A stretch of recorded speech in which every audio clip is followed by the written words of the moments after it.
Hi everyone, so our presentation is going to be on Senate Bill 1380, Evaluating Homelessness in an Interrupted Time Series Design between the years of 2010 and 2020. So the main issue with homelessness, as we've all seen, it's very prominent throughout California, whether it be in San Diego, San Francisco, or LA. Many people are exposed to the outside world with no form of stable housing. And between the years of 2017 to 2019, California saw an increase of 17% in the number of homelessness. And as we move on to 2020, the U.S. Interagency Council on Homelessness had estimated that more than 161,000 people were experiencing homelessness in California alone, which is sizable to, say, a city in California, which would be the total amount of that city being completely homeless and exposed to the outside world. And throughout America, the total number of individuals experiencing homelessness is more than 580,000, which can also be sizable to, say, an entire state such as Wyoming. And the consequences of being homeless are the increased risk of health issues, which could either be HIV, Hep C, TB, cardiorespiratory disease, as well as sexual assault and incarceration. And this also increases governmental spending with an estimated cost on average of more than $35,000 per taxpayer per year. This also decreases the lifespan of individuals, and they're more likely to die 12 years sooner than the general U.S. population. So there are many causes to homelessness, but the main causes is limited access to affordable housing, could be foreclosure of home due to medical fees or expenses, and you're more focused on keeping an individual alive, such as yourself or a loved one, as compared to making sure you have somewhere to live. And there can also be individual factors or relationship-based factors, which could be the ending of a relationship, addiction, mental health. And in these visual representations, you can see the severity and the rates differentiating between people. Senate Bill 1380 aims to address the homelessness problem in California by completing two specific tasks, the first being the creation of the Homeless Coordinating and Financing Council, and the second being the adoption of Housing First guidelines by state programs. Housing First emphasizes finding a solution to the foundational issue, which is lack of housing, and it does not turn away homeless individuals based on lack of sobriety. California Senate Bill 1380 is not a standalone policy, and it is a constituent under Division A of the Welfare and Institutions Code, which is related to homelessness. In terms of the implementation, the bill was introduced to the Senate by California State Senator Holly Mitchell on February 19, 2016. The bill was then amended in three different California Senate committees, Rules, Appropriations, and Housing, respectively, and eventually passed on the California Senate floor on May 31, 2016. The bill was then passed on the Assembly floor on August 29th of 2016 following amendments which were concurred between both the Senate and Assembly. Finally, the law was signed by former California Governor Jerry Brown on September 29th, 2016. Some other policies regarding homelessness include House Bill 1925, signed in Texas in 2021 by Governor Abbott. It outlawed homeless encampments on public property, further displacing many homeless people. There is also Senate Bill 5257C, signed in New York by the governor. It allowed funding for the conversion of hotels into affordable housing, which is a great use of unused property, and it will help house many homeless people in New York. There's also Bill H.R. 4888, a federal bill also known as the Ending Homelessness Act. It was passed in 2016 with the goal of providing more affordable housing and integrating healthcare systems into affordable housing. Many Americans believe that homelessness is an important issue, but either do not know how to help or are too afraid to help.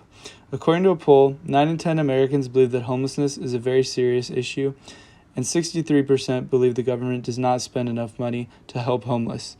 However, politicians avoid tackling the issue of homelessness because it is not a political winner.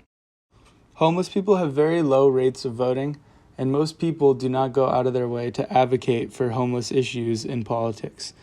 And on top of that, there's no clear-cut solution that politicians can take in order to solve homelessness. The all-encompassing goals of Senate Bill 1380 are to get state programs to administer the Housing First approach, as well as to establish the corresponding council to both oversee this implementation and identify additional resources to prevent and end homelessness in California.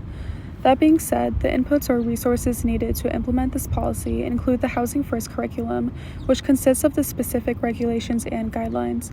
Another input required to build the council includes representatives from different sectors, including social services and state agencies. The action steps carried out using the resources are to train homelessness programs funded by the state on the Housing First foundational components.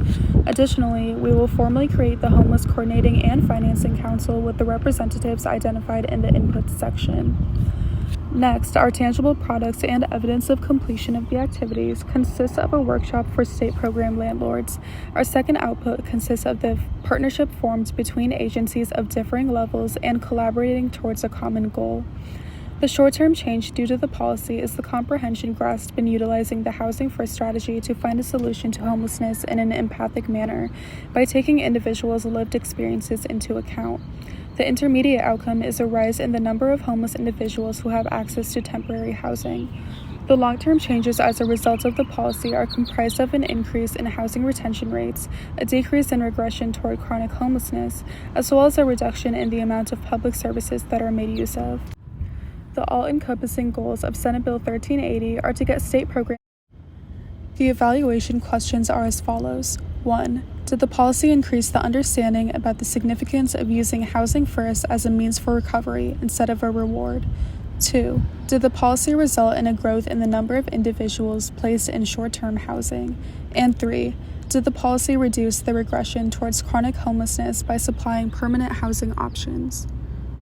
For our evaluation design, we'll use an interrupted time series to determine the long-term impact of the California bill by comparing the trend in the number of homeless people in California to the trend of the number of homeless people in the United States. Our interruption will be the passing of the California Senate bill on homelessness. The type of economic evaluation that will be used is the cost-effectiveness analysis to compare the costs and health outcomes. It will also be looked at from the governmental perspective, as the California state government allots the budget towards state programs related to homelessness. To measure the economic evaluation, we will need to know the number of individuals who are in stable housing and those who are chronically homeless. The sources used to find this data are the U.S. Interagency on Homelessness and the Homeless Housing Assistance and Prevention Grant Program. To calculate the cost effectiveness, we will divide the cost of the policy by the change in health outcome. Here, that would be the portion of the policy's budget that is assigned to housing and housing services, divided by the number of individuals who are housed under the policy. There are many issues that arise when trying to determine the evaluation of the California Senate bill. One is that data collection on homelessness is difficult. Homeless people are mobile, homelessness is a cycle, and it's also often hard to define what homelessness actually is. Another difficulty is figuring out causation versus correlation, and whether or not the California Senate bill did or did not actually contribute to the trend in the homeless population. And finally, the COVID-19 pandemic makes data collection and the homeless population numbers different from what they would normally be. In terms of health equity, this bill would greatly help people of low socioeconomic status and reduce the risk of many diseases and increase life expectancy. Lastly, our discussion question, taking confounding variables into account, what extent does SB 1380 help play a role in preventing and ending homelessness in California? Thank you for watching.